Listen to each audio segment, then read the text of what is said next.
YouTube पे दिखाई तो देता है ना, आज यहाँ वो हुआ है, कल वहाँ वो हुआ है। बिहार में एक मैटर बहुत तेजी से वायरल हो रहा है। वायरल क्या हुआ है स्क्रीन ऊपर दिखाई दे रहा होगा, जहाँ पे साफ देखा जा सकता है कि एक लड़के ने ऑर्केस्ट्रा में डांस करते हुए लड़की का मांग भर दिया, मतलब शादी वादी कर लिया। और सिर्फ इतना ही करना था, बाकी अब तो सोशल मीडिया अपना काम कर रही है। पूरी तरीके से मैटर वायरल हो चुका है, नेशनल न्यूज इस न्यूज को कवर कर रही है।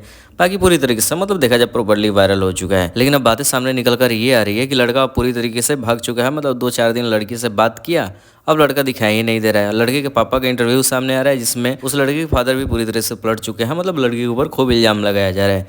ये मैटर पूरी तरीके से इतना ज़्यादा वायरल हो गया कि स्पॉन सिंह ने स्टेज शो के दौरान कुछ शब्दों को बोल दिया कि हर एक चीज़ दिखता है सोशल मीडिया पे, सारी चीज़ें यूट्यूब पे दिखता है ना। तो मैटर पवन सिंह के पास भी पहुंच चुका है। खैर लड़की इंसाफ की मांग कर रही है, क्योंकि उसको लड़का की फैमिली एक्सेप्ट नहीं कर रही है। लेकिन आप सबकी राय इंपॉर्टेंट होती है कि अगर ये सारी चीज़ें पब्लिकली हो गई है तो लड़की को अपनाना चाहिए ना, अपनी बातों को जरूर लिखना। बाकी चैनल को सब्सक्राइब कर लीजिए, ऐसे ही वीडियो कुछ भी आएगा सबसे पहले देखने को मिलेगा। बाकी ये मैटर धीरे धीरे वायरल हो रहा है, तो बस चैनल को सब्सक्राइब करे रहना है, चैनल के साथ बने रहना है, हर एक न्यूज़ घर बैठे देखने को मिलेगा।